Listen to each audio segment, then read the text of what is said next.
నమస్తే BCN news కి స్వాగతం। నా పేరు నీలిమ। ముందుగా ముఖ్యాంశాలు।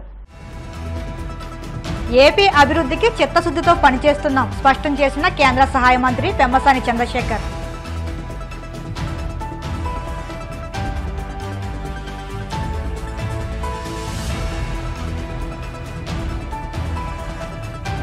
ముంపు బారిన పడిన రైతులను ఆదుకుంటామన్న మంత్రి అచ్చెన్నాయుడు। రైతులు ధైర్యంగా ఉండాలంటూ సూచన।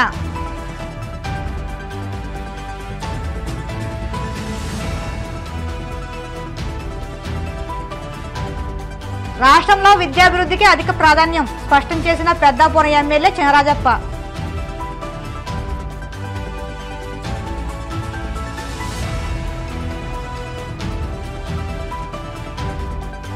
రైతులకు ధాన్యం బకాయిలను వెంటనే చెల్లించండి।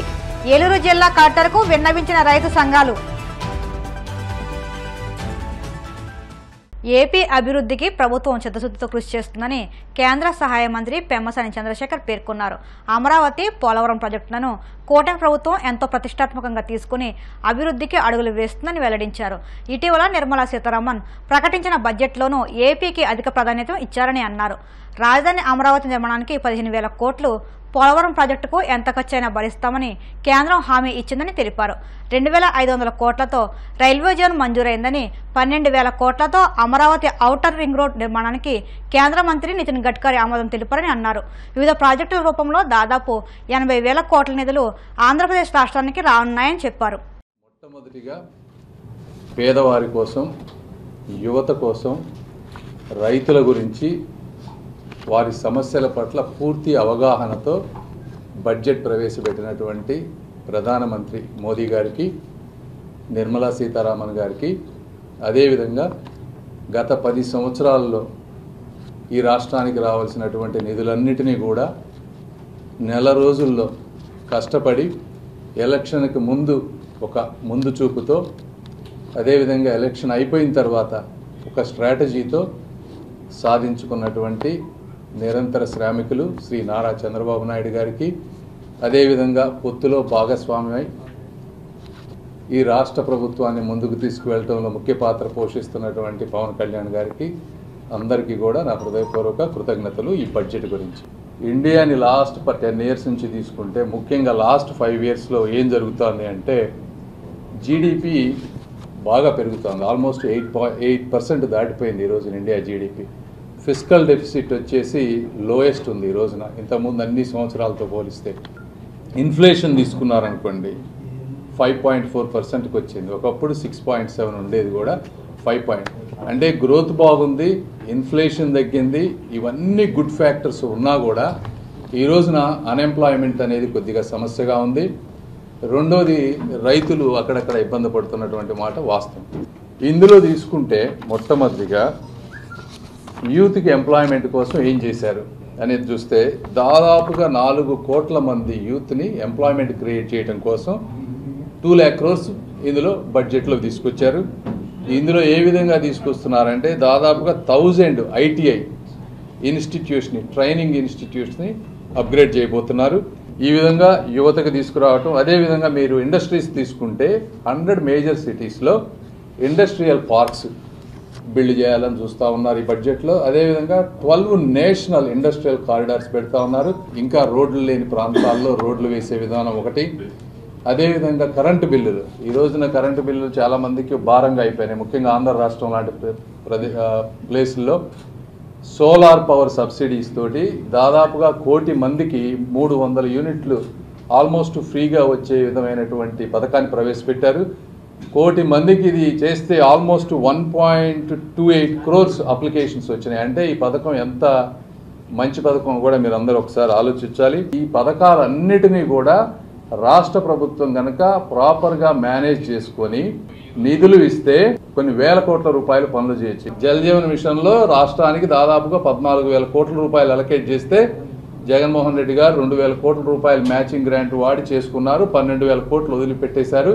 ప్రతి ఇంటికి కూడా కుళాయి వచ్చేటువంటి పరిస్థితి, ఇవి కూడా రాష్ట్ర ప్రభుత్వం కనుక మనం చేసుకోగలిగితే, ఇలా అమృత్ పథకం, ఇలా చాలా పథకాలు ఉన్నాయి। నరేగా అనేది మనం వాడుకునే దాన్ని బట్టి మీకు ఎక్స్ట్రా వస్తుంది, దానికి లిమిట్ లేదు యాక్చువల్గా, ఏమిందో సర్టన్ అమౌంట్ ఉంది కానీ నాకు తెలిసి వీళ్ళు వీళ్ళు దేనికి వాడారంటే కొన్ని రైతు భరోసా కేంద్రాలు కట్టడానికి వాటికి ఏదో కొంత వాడారు, సచివాలయాలు. ఇప్పుడు యాజ్ ఆఫ్ టుడే ఈరోజు మీరు నరేగా వెబ్సైట్కి పోతే 2,900 కోట్ల రూపాయలు ఇంకా వాడని నిధులు ఉన్నాయి అక్కడ, మ్యాచింగ్ గ్రాంట్స్ లేకపోవడం వల్ల. యాజ్ ఆఫ్ గోదావరి వరద కారణంగా ముంపు బారిన పడిన రాజానగరం నియోజకవర్గంలోని రైతాంగాన్ని ప్రభుత్వం అన్ని విధాలు ఆదుకుంటుందని మంత్రి కింజరపు అచ్చెన్నాయుడు పేర్కొన్నారు.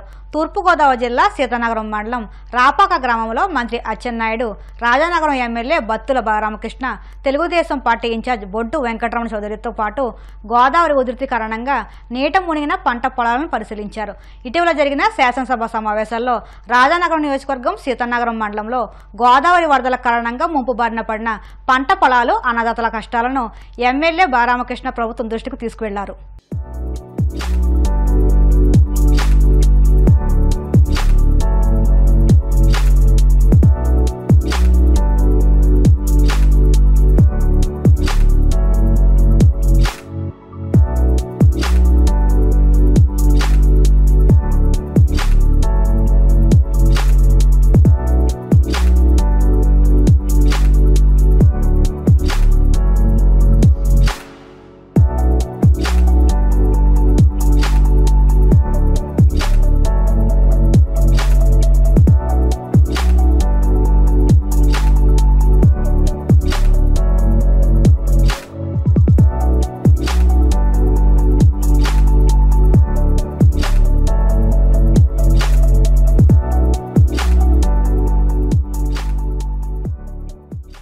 రాష్ట్రంలో కూటమి ప్రభుత్వం విద్యకు అధిక ప్రాధాన్యత ఇస్తుందని పెద్దాపురం ఎమ్మెల్యే నిమ్మకాయల చిన్నదప్ప పేర్కొన్నారు.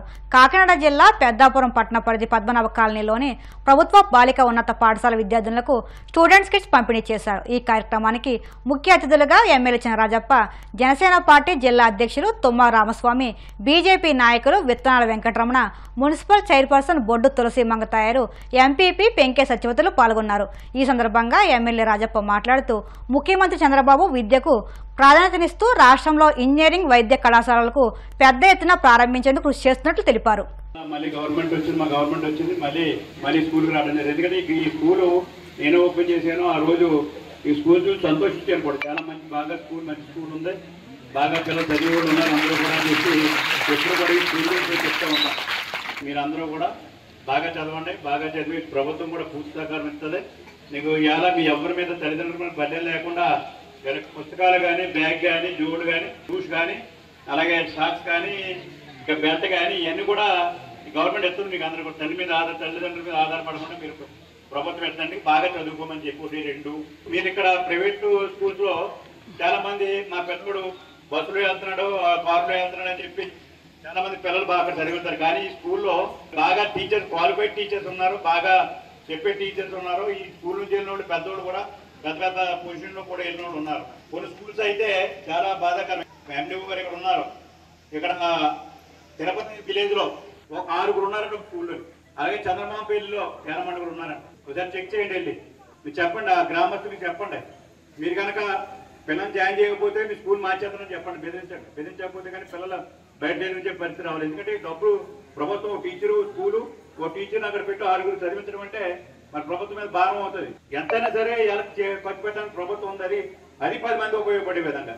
అందుచేత మీరు ఖచ్చితంగా ఎంఈఓ వాళ్ళకి చెప్తున్నాను, మీరు వెళ్ళి ఇమీడియట్ గా అక్కడ 2 స్కూల్స్ చూడండి. మనకు కావాల్సింది 20 మంది తక్కువ కాకుండా స్కూల్లో జాయిన్ చేసి మరి రావాలి, రాకపోతే చెప్పండి, పెద్దలందరూ కేకేసి ఈ స్కూల్ మారిపోతుందని చెప్పండి. చంద్రబాబు నాయుడు గారు, ఇలా నారాయణ గారు కూడా, లోకేష్ గారు అంటే మనకి ఎడ్యుకేషన్, స్కూల్ ఎడ్యుకేషన్ లోకేష్ గారు తీసుకున్నారు కనుక ఇమీడియట్ గా డైరెక్ట్ ఇచ్చి నెలలోనే ఈ స్కూల్ లేట్ అవ్వకూడదని పుస్తకాలు, బ్యాగులు అన్నీ కూడా ఇచ్చేయాలని చెప్పి నిర్ణయించడం. ఇలా 2 రోజుల నుంచి మొత్తం ఇలా అన్నీ కూడా మీకు అప్పచెప్తాం. బాగా చదువుకుంటారని చేస్తూ మీకు పెట్టడం జరిగింది.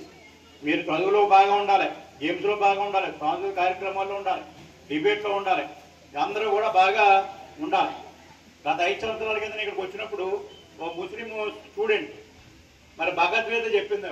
నేను మెచ్చుకున్నాను, చాలా మెచ్చుకున్నాను, ప్యాకేజ్ సన్మానం చేసి. మరి అమ్మాయి ఇప్పుడు ఎవరితో ఇప్పుడు అబ్బాయి డిగ్రీలో కూర్చుంటుంది అనుకున్నాను నేను.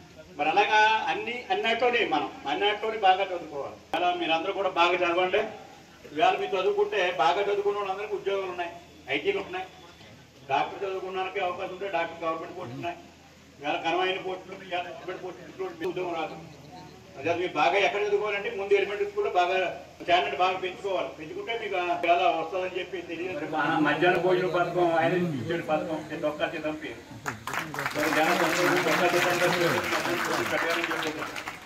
అలాగే అందరూ కూర్చుని ఈ విద్యాదేవునికి ఒక పేరు, సర్వేపల్లి రాధాకృష్ణ పేరు, అలాగే కలం పేరు, ఇవన్నీ కూడా మంచి పెద్దల పేర్లు పెట్టేది. మనం కూడా స్ఫూర్తితోటి ఆ స్ఫూర్తులు మనందరూ చదువుకోవాలని ఉద్దేశంతో మంచి పేర్లు పెట్టి చూద్దాం. గత గవర్నమెంట్ అయితే ఆరు పేర్లు పెట్టుకున్నాయి. ఎవరైనా స్ఫూర్తి అక్కర్లేదు, దాన్ని స్ఫూర్తి తీసుకుంటే మనందరం మునిగిపోతాం, వీలిపోతాం. మరి అందుచేత ఇవాళ అదేమని పక్కనాడేసి ఇవాళ మంచి వ్యక్తుల్ని స్ఫూర్తిగా తీసుకుంటే బాగుంటుందని చెప్పి. ప్రభుత్వ ఆదేశాల మేరకు ఆగస్టు 15వ తేదీ నుంచి అన్న క్యాంటీన్లను ప్రారంభించేందుకు చర్యలు తీసుకుంటున్నామని కాకినాడ నగరపాలక సంస్థ కమిషనర్ భావన తెలిపారు. సోమవారం ఆమె జగన్నాథపురం అన్నమ్మఘాటి సెంటర్ పరిధిలో ఏర్పాటు చేస్తున్న అన్నా క్యాంటీన్ పనుల ఏర్పాట్లను అధికారులతో కలిసి పర్యవేక్షించారు. ఈ సందర్భంగా కమిషనర్ మాట్లాడుతూ కాకినాడ కార్పొరేషన్ పరిధిలో 5 అన్నా క్యాంటీన్లను ఏర్పాటు చేస్తున్నట్లు చెప్పారు. పేదలకు అతి తక్కువ ఖర్చుతో ఆహారాన్ని అందించే ఈ అన్నా క్యాంటీన్లను 15వ తేదీన నుంచి వినియోగంలోకి తీసుకురావాలన్న ప్రభుత్వ ఆదేశాలకు అనుగుణంగా ఏర్పాట్లను వేగవంతం చేయాలని ఆమె అధికారులను ఆదేశించారు. ఆగస్టు 5వ తేదీ నాటికల్లా అన్నా క్యాంటీన్లకు సంబంధించిన పనులన్నీ పూర్తి చేసి సిద్ధం కావాలని కోరారు. ఈ కార్యక్రమంలో కమిషనర్ వెంట నగరపాలక సంస్థ సూపరింటెండెంట్ ఇంజనీర్ పి సత్యకుమారి, సచివాలయ ఉద్యోగులు ఉన్నారు. రైతాంగ సమస్యలు పరిష్కరించాలని కోరుతూ మీకోసంలో ఏపీ రైతు సంఘం ఆధ్వర్యంలో ఏలూరు జిల్లా కలెక్టర్ కె వెట్రిసెల్వికి రైతులు, కౌలు రైతులు వినతి పత్రం అందజేశారు. కొద్దిసేపు జిల్లా కలెక్టర్ జిల్లాలో రైతాంగ సమస్యలపై రైతు సంఘ నాయకులతో చర్చించారు. ఈ సందర్భంగా రైతు సంఘం జిల్లా కార్యదర్శి కె శ్రీనివాస్ మాట్లాడుతూ రైతులకు ధాన్యం బకాయిలను వెంటనే చెల్లించాలని కోరారు. అన్నదాత సుఖీభవ పథకం వెంటనే అమలు చేసి రైతులకు, కౌలు రైతులకు పెట్టుబడి సాయం 20,000 అందించాలన్నారు. భారీ వర్షాలకు పంటలు నష్టపోయిన రైతులకు నష్టపరిహారం చెల్లించాలని, ఎరువులు, విత్తనాలు ఉచితంగా అందించాలని విజ్ఞప్తి చేశారు. కృష్ణా, గోదావరి డెల్టాల పరిధిలో పంట కాలువలు బాగు చేసేందుకు చర్యలు చేపట్టాలన్నారు. ఈ కార్యక్రమంలో ఏపీ రైతు సంఘం జిల్లా సహాయ కార్యదర్శి కట్టా భాస్కర్ రావు, కౌలు రైతుల సంఘం జిల్లా కన్వీనర్ కొర్ని అప్పారావు, పలువురు రైతులు పాల్గొన్నారు. జిల్లా కమిటీ ఆధ్వర్యంలో జిల్లా కలెక్టర్ గారికి రైతాంగ సమస్యల మీద ఒక వినతి పత్రం ఇవ్వడం జరిగింది. ప్రధానంగా జిల్లాలో రైతులు అనేక సమస్యలు ఎదుర్కొంటూ ఉన్నారు. ఇవాళ ధాన్యం డబ్బులు ఈ రోజు కూడా అందలేదు, 3 నెలలు అయిపోతూ ఉన్నది. కాబట్టి ధాన్యం డబ్బులు వెంటనే చెల్లించాలని చెప్పేసి కోరుతా ఉన్నాం. అట్లా ఇటీవల కురిసిన వర్షాలకి ఇవాళ పంటలు దెబ్బతిని అన్నదాతలు నష్టపోయారు. అయితే స్టాండింగ్ క్రాప్ లేదు కాబట్టి నష్టపరిహారం ఇచ్చే పరిస్థితి అంటున్నారు. అయితే ఆ రైతులకి 15,000 రూపాయలు పైగా పెట్టుబడి పెట్టారు. కాబట్టి నష్టపరిహారం ఇవ్వాలని చెప్పేసి కోరుతా ఉన్నాం. ఈరోజు పంట నష్టాలు నమోదు జరగట్లేదు. పంట నష్టాన్ని వెంటనే నమోదు చేయాలని చెప్పేసి కూడా విజ్ఞప్తి చేస్తూ ఉన్నాం. అట్లాగే ఎరువులు, విత్తనాలు ఇవన్నీ కూడా ఉచితంగా రైతులకు అందించాలని చెప్పి కోరుతా ఉన్నాం. ఇవాళ గ్రీన్ఫీల్డ్ హైవే చింతలపూడి ఎత్తిపోతల పథకంలో భూములు కోల్పోయిన రైతాంగానికి ఇవాళ 2013 భూసేకరణ చట్ట ప్రకారం నష్టపరిహారం చెల్లించి ఆదుకోవాలని చెప్పేసి కూడా కోరుతా ఉన్నాం. దొండపందిళ్ళు, అట్లాగే ఆయిల్ పామ్ మొక్కలు ఇట్లాంటి ఉద్యాన పంటకు సంబంధించిన సబ్సిడీ బకాయిలు రైతులకు ఇవ్వాల్సిన అవసరం ఉంది. ఆ బకాయిలు ఈరోజు కూడా రైతులకు అందించలేదు. కాబట్టి సబ్సిడీ బకాయిలు కూడా ఇవ్వాలని చెప్పేసి కోరుతా ఉన్నాం. మండవల్లి మండలంలో సింగనపూడి గ్రామంలో ఫీల్డ్ లేబర్ కోఆపరేటివ్ సొసైటీ ఉందో ఆ సొసైటీలో భూములు సాగు చేసుకుంటున్న రైతులకి అక్కడ ఉన్న భూస్వాములు ఆక్రమించుకుని ఇవాళ రైతులకు ఆ భూములు అప్పగించడం లేదు. కాబట్టి సింగనపూడి గ్రామ ఫీల్డ్ లేబర్ కోఆపరేటివ్ సొసైటీ భూ సమస్యను కూడా పరిష్కరించాలని చెప్పేసి కోరుతా ఉన్నాం. మొక్కజొన్న సీడ్ సంబంధించి కంపెనీలు మోసం చేస్తూ ఉన్నాయి. కాబట్టి మొక్కజొన్న సీడ్ కంపెనీల నుండి రైతులకు అగ్రిమెంట్ ఇచ్చే విధంగా చర్యలు కూడా తీసుకోవాలని చెప్పేసి కోరుతా ఉన్నాం. అట్లే కౌలు రైతులకు సంబంధించి భూ యజమాని సంతకం పెడితేనే కౌలు కార్డులు ఇస్తా ఉన్నారు. ఇది చాలా దారుణం. కాబట్టి భూ యజమానితో సంబంధం లేకుండా కౌలు రైతులకి కౌలు గుర్తింపు కార్డు ఇవ్వాలి. దీంతో పాటు బ్యాంకుల్లో కూడా యజమాని రుణం తీసుకుంటే కౌలు రైతులకు అప్పులు ఇచ్చే పరిస్థితి లేదు. కాబట్టి కౌలు రైతులకి యజమానితో సంబంధం లేకుండా పంట రుణాలు ఇచ్చే విధంగా చర్యలు తీసుకోవాలని చెప్పేసి కోరుతా ఉన్నాం. ఈ విధంగా రైతులకు ఉన్న సమస్యల పరిష్కారానికి ప్రభుత్వం అన్ని చర్యలు తీసుకోవాలి. కాబట్టి రైతాంగాన్ని, కౌలు రైతుల్ని, అన్నదాతలను ఆదుకోవాలని చెప్పేసి రైతు సంఘం తరపున విజ్ఞప్తి చేస్తాం. ఇప్పుడు కాసేపు ప్రకటనలు.